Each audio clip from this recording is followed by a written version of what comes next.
How to remove the annoying sound of your Siemens IQ700 washing machine. First, you put on the machine and it goes to cotton. Then you press the temperature sensor and at the same time you put it to the second option.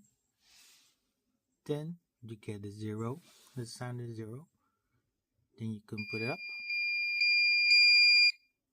or put it to zero and you're done. Put it off, put it on and test it.